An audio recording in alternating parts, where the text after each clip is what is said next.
Hello, it's me, Dr. Ihab Naser. Today we will talk about nutrition during pregnancy.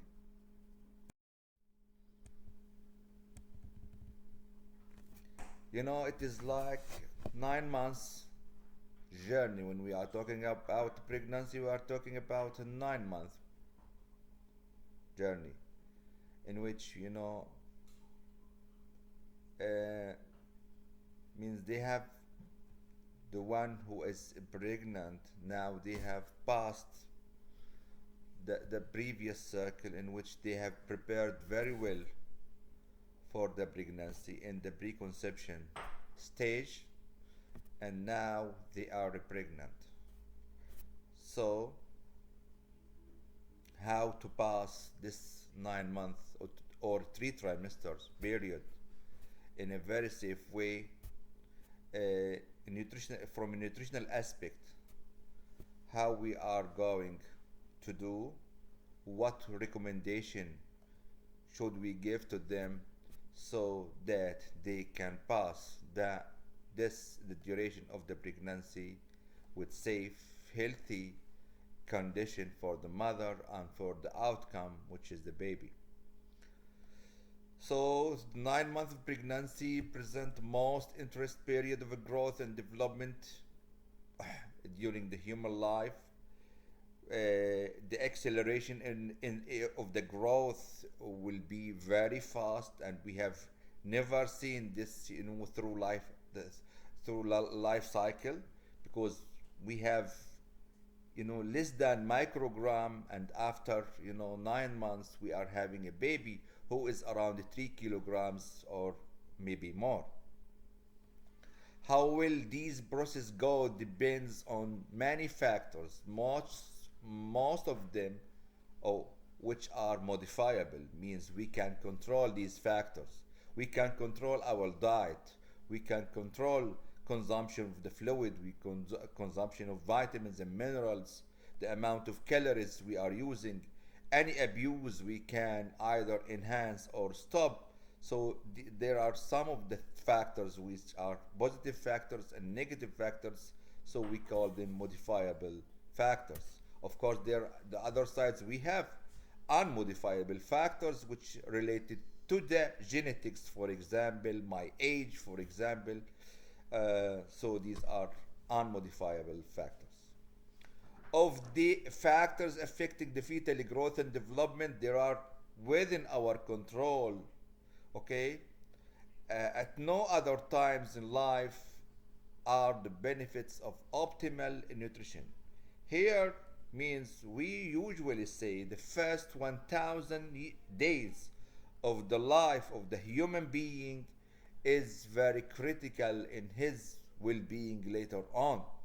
And these 1000 days are divided between uh, 2070 days 270 days in the pregnancy, and the rest are coming in the lactation, the first and second year of the child life. So they are very critical in his life later on. So here are some of the important terminology we are going to have. So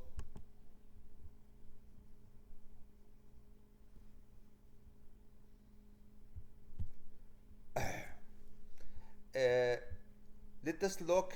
Here we have first trimester, second trimester, third trimester, and the 4 or to 6 weeks early, after the delivery, we call them infancy. Usually we have weeks. This duration before the pregnancy or delivery, it is counted by weeks.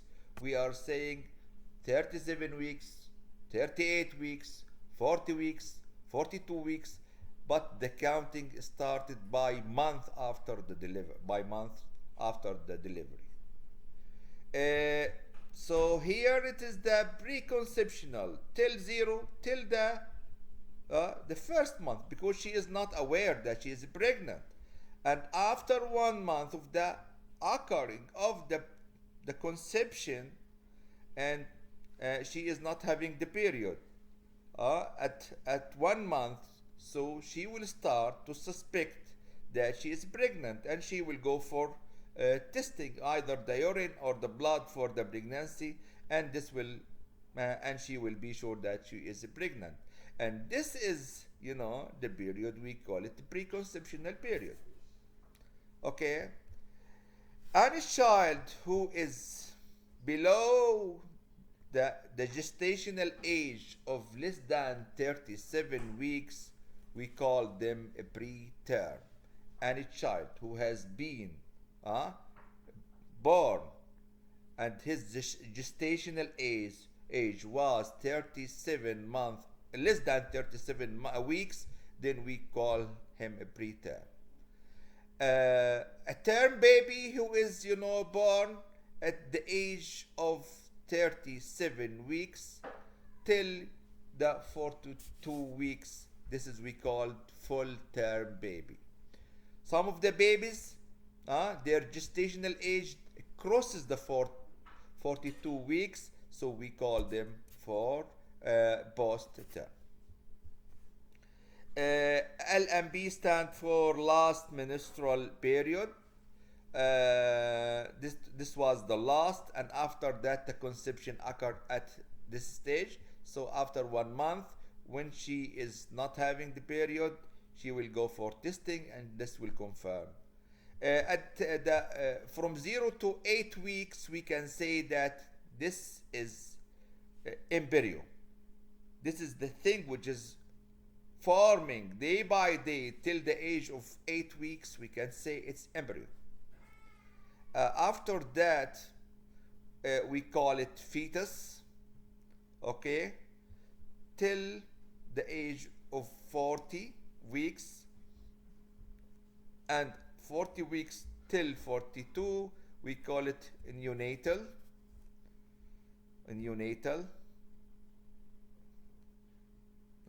Very preterm and less than 43.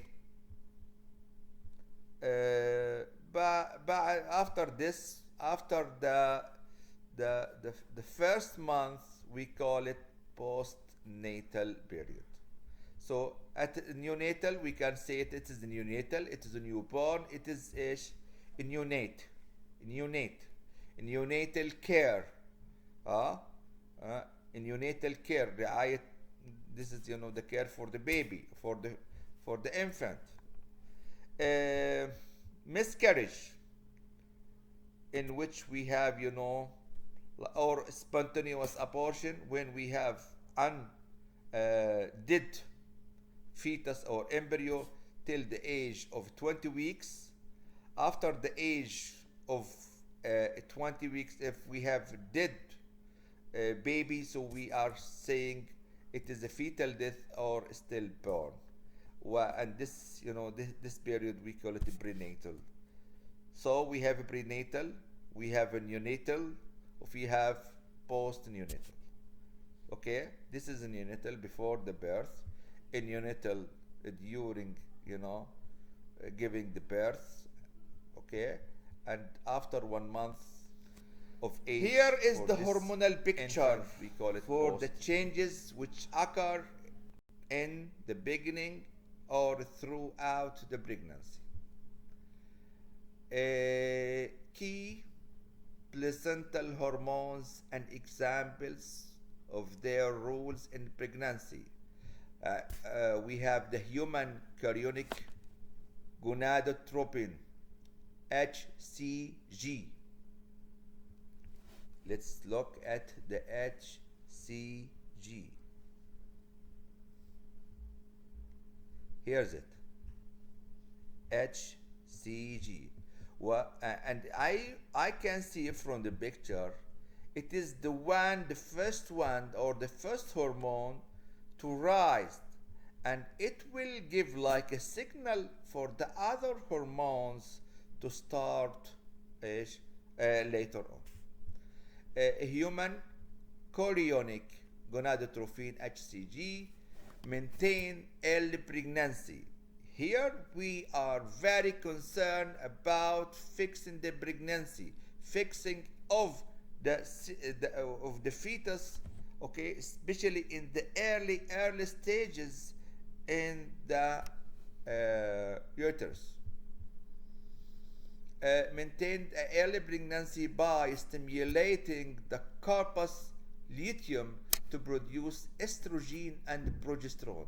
So it is initiated, and after the HCG production, which is responsible for stimulating, for maintaining the pregnancy, and also stimulating other hormones, which is the estrogen and the progesterone. It stimulates the growth of the endometrium. The placenta produces estrogen and progesterone after the first 2 months of pregnancy. The placenta produces estrogen and progesterone after the first 2 months of the pregnancy. See here, weeks, okay? Here it started from the beginning of the pregnancy. But as you can see, for the progesterone and estrogen, they have started almost, after 2 months. Here is almost 7 to 8 weeks. So it is less than 8, and you can see these hormones, they have started from here, not directly from the beginning. A progesterone maintain the implant, fixing, stimulates growth of the endometrium and its secretion of nutrients. Also, it has effect on relaxing the smooth muscle for the expansion of the uterine. Blood vessels, blood volume will increase with the pregnancy, and it needs a larger or wider blood vessels. And gastrointestinal tract stimulate the breast development, to be ready for the next stage, which is lactation, promoting lipid deposition, because we need these lipids in the second half of the pregnancy. Estrogen increase the lipid formation and storage, especially when we are talking about catabolism and anabolism, building and using. So in the first half of the pregnancy, okay, we have like enough amount of the energy which can be stored in the form of lipids. The estrogen is responsible for storing these lipids and protein in the body, so the mother can use them for the acceleration in the growth, which especially occur in the second stage of the pregnancy, or the second half of the pregnancy. Protein synthesis and uterine blood flow prompts uterine and breast duct development, promote ligament flexibility.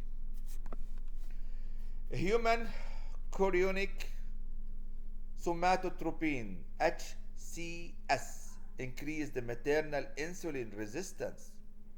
And here, usually in the normal condition, in a healthy individual, we are saying insulin resistance, this is a bad condition. But here we need insulin resistance for the mother. Why? To allow enough amount of glucose to reach the baby. Usually in the normal condition, the glucose enter inside the cell. But for this pregnant woman, we need enough amount of glucose reaches the baby or the fetus. So the door inside the cells of the mother are closed for accepting any extra or for any glucose, and will close the door in front of the glucose and will pass the glucose, go for the fetus. I am not taking glucose anymore. Just give the baby, and when there is enough, I will open the door for the glucose. Leptin may participate in the regulation of the appetite and lipid metabolism, weight gain, and utilization of the fat. Maternal nutrients metabolism. maternal nutrient metabolism. And here we are talking about the carbohydrate, the fat mainly, and the protein. Adjustment in the maternal nutrient metabolisms are apparent within the first few weeks after conception and progress through pregnancy. Adjustment على طول يعني الامور the things is now is not normal. When she was pregnant we have different metabolic pathway, okay, but not when she is not pregnant. But when she is pregnant everything now is changing, and we call it adjustment in the maternal nutrient metabolism are apparent, very clear within the first few weeks after the conception and the progress through the pregnancy. And this changes, this adjustment in the metabolism of the nutrients is taking place throughout the pregnancy. Many of the adjustments are directed towards ensuring that the nutrients will be available to the fetus during period of high nutrient need. So we have like two mechanisms. The first one, which is, we are storing the energy in the form of fats in the body of the mother. So this storage or these fats can be used for the next stage where we need too much of these nutrients. This is one. And the second adjustment is, the existence of insulin resistance, in which we are ensuring that enough amount of glucose goes to the fetus and the door is closed for the mother cells to utilize these glucose units. The amount and types of nutrients required depend on the types and the amount of the nutrients needed for a specific metabolic pathway to function and for a fetal structure to develop. Because normal fetal tissues growth and developments are genetically timed. Here it is very, very specific term. Genetically timed means the development of these organs is occurring at a specific time, specific arrangement, and according to that, some of the nutrients which is essential for the development of these organs are needed. I will give an example. The brain, the nervous system, usually develops in the first 4 weeks of the fetus life. Hence, the development for the development of these organs, the brain and the nervous systems, some of the important or the essential nutrients are required for the development of these organs. Folic acid. Folic acid is very essential for the development of the brain and the nervous system. And there will be, or there should be, enough amount of the folic acid for the development or normal development or healthy development of these organs. And because of that, so it is very early stage when we are talking about 4 weeks. Even this is, maybe she is not aware that she is pregnant, because the next period has not come. And here the formation of the brain and the nervous system of this fetus has been started, embryo.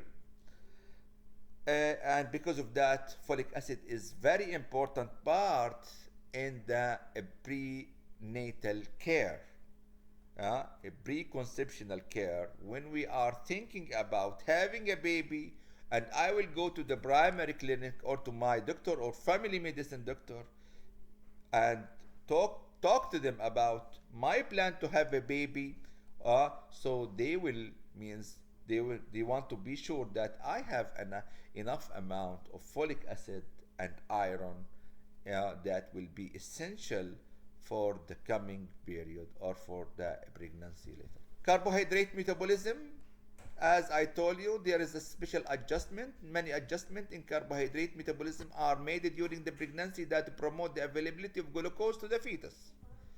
A continued availability of the fetal supply of glucose is accomplished primarily through metabolic changes that promote the maternal insulin resistance.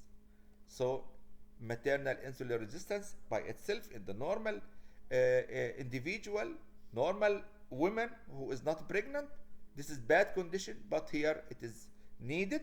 So it will close the gates so glucose will not enter for the maternal cells. Instead, it will go for the fetus. These changes sometimes referred to as diabetogenic effect of the pregnancy. It looks like this person is diabetogenic. Yeah, yeah, I mean that is about to be diabetic patient, but actually it is not. It's a kind of adjustment. It's a kind of adoption in the human body so that we are ensuring that enough amount of by this adjusting mechanism we are sure that there is a good amount of glucose will reach to the fetus. Make normal pregnant woman slightly carbohydrate intolerance when she is having a amount of carbohydrates in the diet, it is usually take longer time to come to normal in comparison when she was not pregnant, especially in the third trimester of the pregnancy. Carbohydrate metabolism in the first half of pregnancy is characterized by estrogen and progesterone stimulated increase in the insulin production and conversion. Insulin, too much insulin is produced. Why? We know that insulin, it is not only responsible for regulating the blood glucose level and increase the uptake of the glucose from the blood, but also it is a growth hormone. And here we are talking about depositing more fat in the maternal tissue or even in the baby. So here we need insulin for this growth mechanism. We have increase in the insulin production and the conversion of glucose to glycogen and fat. Insulin helps in the formation or in the building up glycogen, and glucagon has the opposite effect in which we are breaking down the glycogen to glucose unit.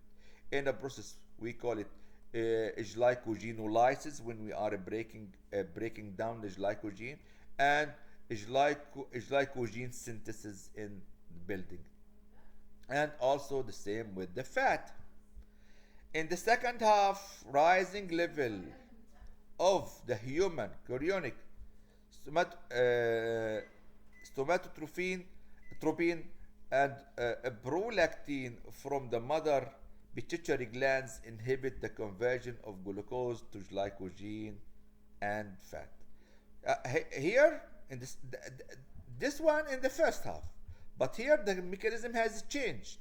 We are not going to store anymore at the second stage. Why? Because the demand is very high. So here the conversion or the formation of the glycogen and fat is not anymore is happening at this stage, and instead now we have like starting to using this storage to fulfill the requirement or the high requirement for the fetus at this stage in which we have acceleration in the growth of this fetus. At the same time, insulin resistance builds in the mother, increases her reliance on the fat and energy.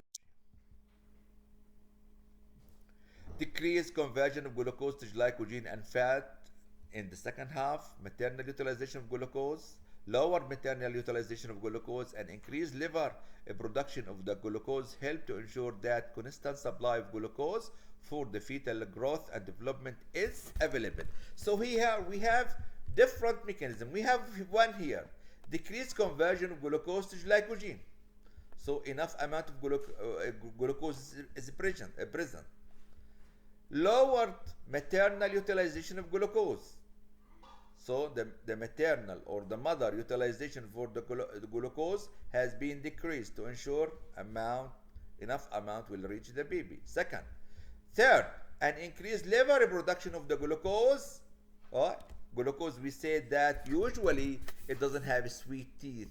It doesn't have to. It doesn't like to utilize glucose. Instead, usually they depend on the fatty acid, and the liver produces, instead of taking glucose, they usually produce glucose, help to ensure that constant supply of glucose for the fetal growth and development is available in the second half of the pregnancy. Fasting maternal blood glucose level decline in the third trimester due to the increased utilization of the glucose by the rapidly growing fetus. Then here, fasting, if we did like 5 6 fasting blood sugar for this pregnant woman in the first trimester, and see another readings in the second half or the third trimester, I can see there is like decline in the fasting. Usually we were having around 95 milligram per deciliter. How now I am seeing around 75. Okay, and that where in the third trimester. Why? Because there is a rapid uptake of glucose by the rapidly growing fetus. Okay. However, post-meal blood glucose concentration are elevated and remain high longer than before the pregnancy. And here what we are talking about intolerance. Usually when we are taking or eating a meal, the clearance and getting back to normal of the blood sugar will take from 2 to 3 hours, maximum 3 hours. But for the pregnant women, especially in the third trimester, second and third trimester, we can see that, or we can notice that, it will take longer after eating a meal to come back to the normal level of the blood sugar. So instead of 2 to 3 hours, we can see that it will take more than 3 hours to come back to the normal. Accelerated fasting metabolism. Maternal metabolism is rapidly converted towards glucogenic amino acid utilization, fat oxidation, and increase the production of ketone with fast that last longer than 12 hours. Here we can say rapid conversion. هذا rapid conversion, but it is not expected to have this rapid conversion when she is not pregnant, but when she is pregnant, there is a rapid conversion towards glucogenic amino acid utilization, fatty oxidation, increase the production of the ketone. Here, formation of the glucose, okay, from the amino acid, a breaking down of the fatty acid, increase the production of the ketones. When I have too much fatty oxidation and breaking down of the fatty acid, automatically I will be having high ketone production with fats that last longer 12 hours. If this fasting is extended beyond the 12 hours and she is pregnant, all these changes in the metabolic pathway we are expecting. The rapid conversion to fasting metabolism allow pregnant women to use primary stored fat, which we have stored in the first half of the pregnancy, stored fat for energy, while sparing glucose and the amino acid for fetal use. Here I can say that it is the mother itself, it depends on burning fat. Okay, but they are trying to supply the precious things. What are the precious things? The amino acids and glucose to reach up to the baby. All these metabolic adaptations help to ensure a constant fetal supply for glucose. Fasting eventually increased the dependence of the fetus in ketone bodies for energy. And this, because of that, it is not recommended for the mother or the pregnant mother, especially in the early stages, to go for fasting. Some of some of the diets, they recommend longer long hours of fasting. This is not recommended for the pregnant woman, because too much ketone bodies will be produced, and when we have too much ketone bodies in our in the pregnant mother blood, this will reach to the brains of the baby, and this will harm the baby and impair him intellectually, and will affect the development of the baby. So fasting, especially for Muslim who are fasting the month of Ramadan, it is 30 days of fasting, starting from before sunset, before sunrise to sunset. We are talking about around 15 or to 14 hours of complete fasting, no water, no drinking, no eating. So these type of people, our pregnant mother Muslims, they are not recommended to fast, because this will affect their baby negatively. A prolonged fetal utilization of the ketones, such as occur in women with a poorly controlled diabetes, and especially if she is a diabetic one, or those who lose weight during part of all pregnancy, is associated with the reduced growth and impaired intellectual development of the offspring. Protein metabolism. We have seen the carbohydrate metabolism. Nitrogen and protein are needed, essentially needed, and especially the essential amino acid that should be supplied, okay, through the diet. Here, the diet the mother is eating, and these essential amino acid or protein will reach to the baby in increased amount during pregnancy for the synthesis of the new maternal and fetal tissues. So I am going to use these nitrogens, or at a bigger scale the proteins, for building up new organs and tissues. It is estimated that around 925 grams of protein is accumulated during the pregnancy. To some extent, the increased need for the protein is met through reduced levels of the nitrogen excretion. This is a kind of adaptation in which we are decreasing the excretion of the nitrogen.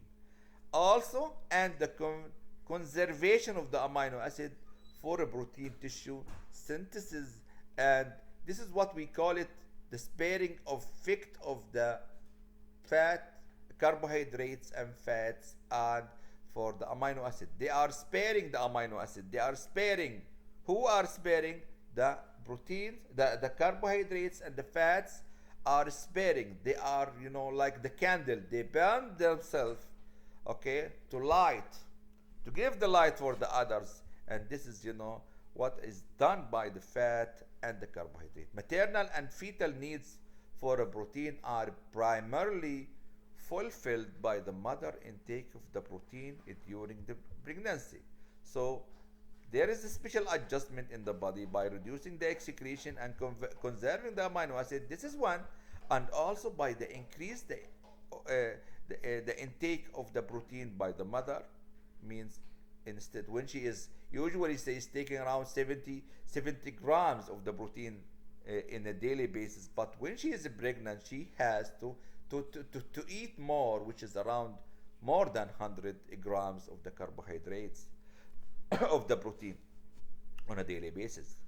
There is no evidence that the mother body store protein early in the pregnancy in order to meet the fetal.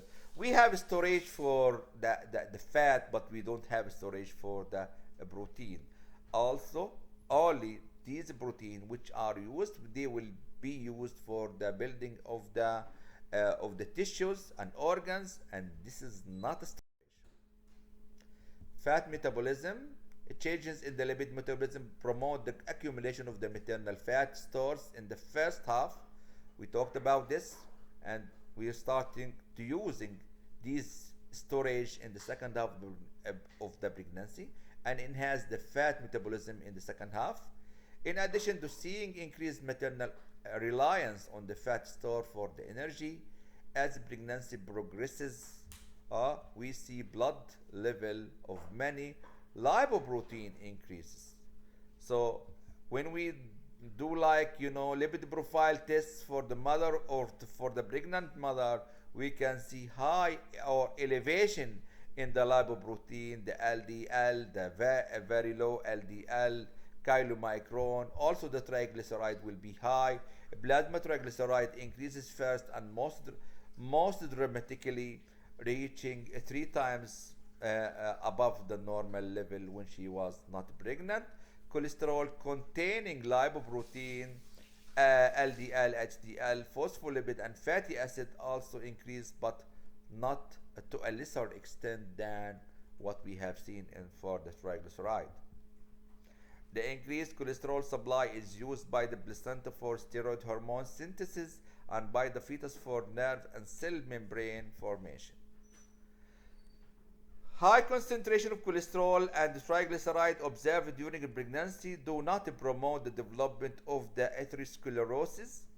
Here we are, when we look at the numbers of the lipid profile for this pregnant woman, if we are not aware that she is pregnant, we are saying that she is at risk of cardiovascular disease. But this is normal when she is pregnant and she is not having any risk of cardiovascular disease or atherosclerosis. But these are normal changes. Usually it's a kind of adoption that occur for the pregnant mother. Small increase in the HDL cholesterol, high density lipoprotein cholesterol in pregnancy appear to decline within a year postpartum and remain lower than pre-pregnancy level. Here is the picture for the triglyceride, for example. Let us look at the first trimester, second trimester, third trimester. Let's go for triglyceride. Triglyceride is here, milligram per deciliter. Okay. This is not a non-pregnant woman or mother, but in the third trimester, see how much? Almost 3 times higher than the level of the non-pregnant mother. Also, we can see higher levels here, okay, but not at as much as we can see here for the triglyceride. Mineral metabolism. Calcium metabolism is characterized by increased rates of the bone turnover and reformation. Usually, osteoblast and osteoclast. This is a normal procedure in the bone formation, and so we have increased rates of bone turnover and reformation. Elevated level of the body water and tissue synthesis during pregnancy are accompanied by increased requirement for the sodium and other minerals. So here as we can see, we can notice that there is, for the most of the nutrients, there is increased requirement, and the same is true for the sodium. And lowering the sodium during the pregnancy sometimes will be having a harmful effect, because it is essential and the need for extra also is essential. Sodium metabolism is delicately balanced during pregnancy to promote an accumulation of sodium by the mother, placenta, and the fetus. This is accomplished by a change in the kidney that increase aldosterone secretions and retention of the sodium. This is a mechanism and adaptation that the body can do with the increased requirement for the sodium. So when I am lowering the intake of sodium, afraid of from hypertension, chronic hypertension, gestational hypertension. The mechanism for the storage of enough amount uh, uh, the mechanism for uh, enough to keep or to sustain enough amount of sodium for the mother and the fetus will be affected negatively, and this will put more stress on the mechanism. So because of that, it is not recommended to lower the intake of sodium as we are afraid of hypertension. This normal change in the pregnancy renders ineffective and potentially harmful any attempt to prevent the treat of high blood pressure in a pregnancy by reducing sodium intake. Sodium restriction may overstress, put more stress in this mechanism. This mechanism will do, for example, let us assume that she is taking enough amount of sodium, but due to the increased need, we have this mechanism, so it will, you know, try to offer more of the sodium for the mother and the baby. But when we are lowering the intake of sodium, this mechanism will work harder and harder, okay, to maintain the level of sodium so that will fill the requirement for the mother and baby. And this is, you know, over stress mechanism will be have, like, you know, harmful effect. Fetal body composition. This is, you know, let us look at the variation in the fetal growth. Variations in the fetal growth and development are due to the environmental factors such as energy, nutrients, and oxygen availability. Then fetal growth depends on these factors. We call them environmental factors: the energy intake, nutrient intake, oxygen availability. Insulin, hormonal picture also has a role. Insulin-like growth factor IGF-1 is the primary growth stimulator for the fetus. It promotes uptake of nutrients by the fetus and inhibits the fetal tissue breakdown. Okay, building up, not breaking down. This is what is done by the IGF-1. Level of IGF-1 are sensitive to maternal nutrition. Its level are decreased by undernutrition, and low levels of IGF, okay, decreases muscle and skeletal mass and produce asymmetrical growth. So we should have a normal level of the IGF-1 so that we can have good amount of the muscle and skeletal mass, okay, and this is, you know, sensitive to maternal nutrition. We are in eating less, we are having IGF less, so we will be having small muscles, hypotonic muscles, and less skeletal mass, and this will give us abnormal outcome, okay, abnormal pregnancy outcome, which we call it asymmetrical growth. Factors such as pregnancy, underweight, and shortness, low weight gain during pregnancy, poor dietary intake, smoking during abuse, drug abuse, and certain clinical complications of pregnancy are associated with the reduced fetal growth. These are other factors which also can contribute to what? To the having abnormal baby or small baby or symmetrical growth of the baby. Risk of illness and death varies substantially with the size at birth, and it's particularly high for a newborn experiencing intrauterine growth retardation. And when we have, there are different, these factors: smoking, drug abuse, poor dietary intake, okay, sometimes the shortness of the mother, this also can lead to intrauterine growth retardation, IUGR. Because IUGR is complicated to determine, it is usually approximated by assessment of the size for gestational age. So when the size is normal for the gestational age, his height, his length is okay, his weight is okay, his head circumference is okay in comparison with the gestational age. So I can say that the intrauterine environment was ideal and good. But when I am having, he is very short, or the baby, or the fetal, or the infant is very short, his weight is around 1,800 kilograms, so less than normal, which is 2,500. And when his head circumference is below, so I can say that this is, this is small baby, and there is like a symmetrical growth for this baby.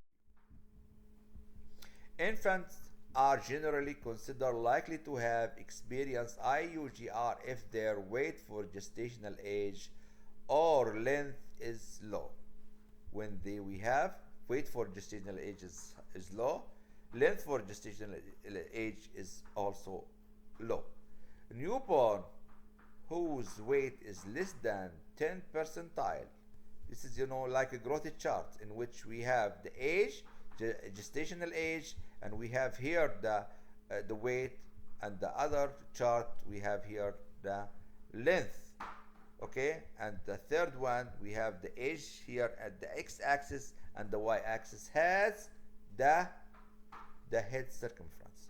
Newborn whose weight is less than 10 percentile for gestational age are considered small, and we call them SGA, small for gestational age. This determination is further characterized into disproportionately small for gestational, DSGA, or PSGA, which is proportionately small for gestational. The newborn who weight less than 10 percentile of the weight for gestational age but have normal length and head circumference, we call them DSGA, disproportional. Okay, if weight, length, and head circumference are less than the 10 percentile of gestational age, we call, everything is small. Everything is small. His weight for the gestational age is less than 10 percentile. His length for gestational age is less than 10 percentile. His head circumference in comparison with the gestational age is also less than 10 percentile. So everything is small, his weight, his length, his circumference. So in this case we call this infant is PSGA, which is, proportionately small for gestational age. Thank you.